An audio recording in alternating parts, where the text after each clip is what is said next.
Bonjour, bienvenue dans ce didacticiel. Nous allons expliquer dans ce tutoriel comment installer et configurer le logiciel de visioconférence Scopia Desktop. Cette application fonctionne sur PC, Windows XP, Vista et 7 avec le navigateur Internet Explorer en version 6 ou supérieure, ou bien sur un Mac équipé d'un processeur Intel. Sinon, installez le logiciel X-Meeting.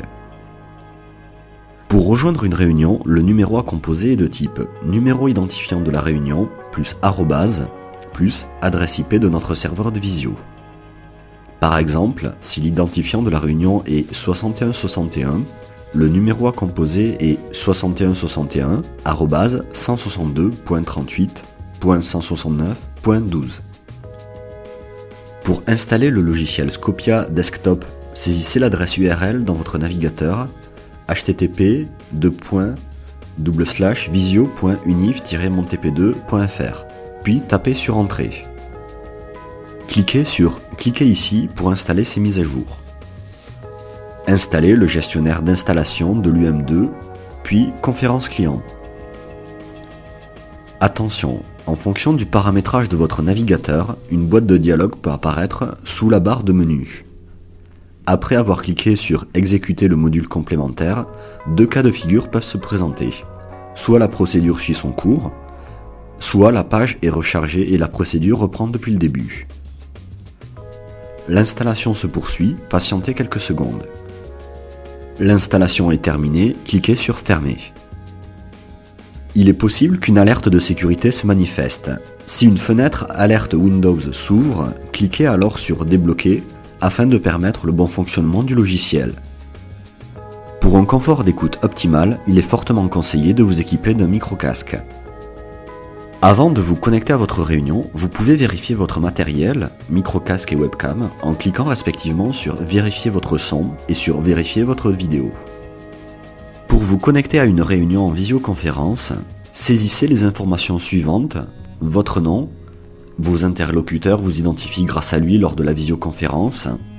Identifiant de la réunion, le code réunion commençant par 6 fourni par votre correspondant. Le logiciel se connecte à la réunion qui peut commencer. L'interface du logiciel Scopia se découpe en 4 zones.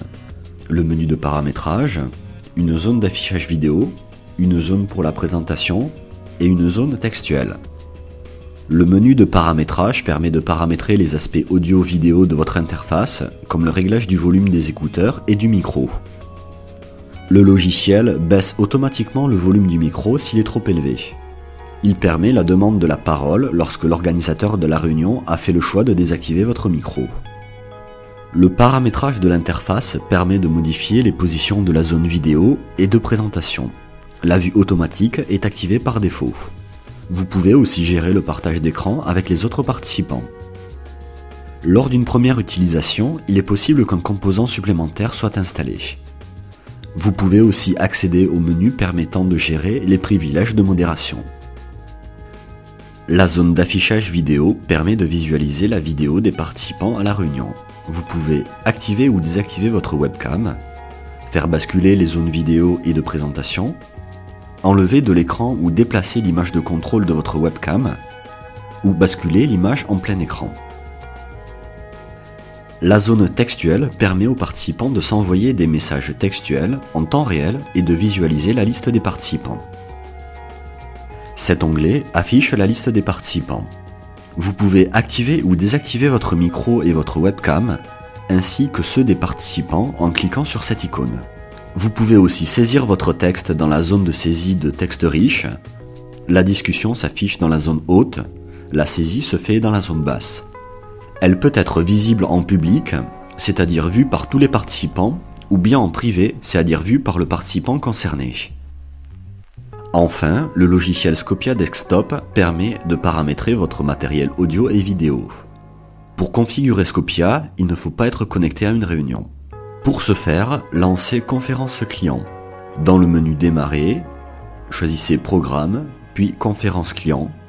Cliquez dans le menu Paramètres, puis sur l'onglet Audio. Pour utiliser le micro de votre casque au lieu du micro intégré à votre ordinateur, sélectionnez dans le menu déroulant périphérique votre microphone, puis cliquez sur Lancer le test audio et réglez le volume tout en parlant à voix haute, puis cliquez sur l'onglet Vidéo. Dans le cas où vous disposez de plusieurs périphériques d'acquisition vidéo ou webcam, sélectionnez dans le menu déroulant périphérique votre périphérique. Le bouton Aperçu vous permet de vérifier son fonctionnement. Ce didacticiel est maintenant terminé, merci de l'avoir suivi.